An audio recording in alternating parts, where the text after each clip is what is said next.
महाराष्ट्र पंचायत चुनावों में शरद पवार और ठाकरे को करारी मार झेलनी पड़ी, लेकिन उद्धव ठाकरे के पास कांग्रेस के साथ बने रहना एक किस्म की मजबूरी ही है। लेकिन ऐसी मजबूरी शरद पवार के पास नहीं है। चुनावी मैदान में पटखनी खाने के बाद शरद पवार के गुट में खलबली मची हुई है। इस बीच अचानक अजीत पवार शरद पवार से मिलने गए। शरद पवार से मुलाकात की बात तो ठीक थी, लेकिन मुलाकात के तुरंत बाद अजीत पवार दिल्ली अमित शाह से मिलने पहुंच गए। इस बात को लेकर महाराष्ट्र ही नहीं बल्कि विपक्षी गठबंधन तक में खलबली मच गई।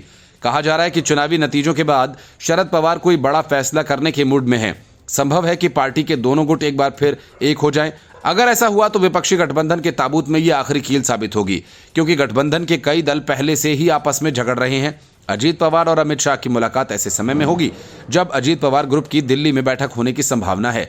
इसके अलावा शरद पवार से मिलने के तुरंत बाद अजीत पवार का दिल्ली आकर शाह से मुलाकात करने को लेकर भी राजनीतिक गलियारों में कई तरह की अटकलें लगाई जा रही हैं।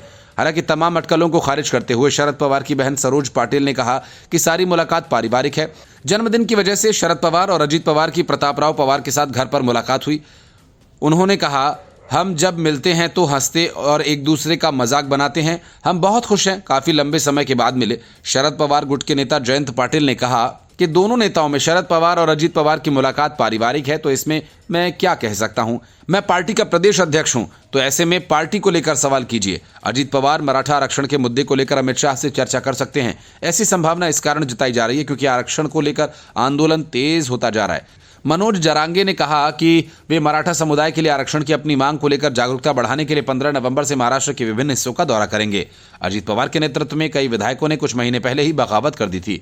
इसके बाद ये लोग सीएम एकनाथ शिंदे और बीजेपी की सरकार में शामिल हो गए। इस सरकार में अजीत पवार डिप्टी सीएम बन गए। एनसीपी में इस टूट के बाद अजीत पवार और शरद पवार कई दफे मुलाकात कर चुके हैं। हालांकि दोनों गुट पार्टी के चुनाव सिंबल पर दावा कर रहे हैं। इसको लेकर चुनाव आयोग में मामला चल रहा है।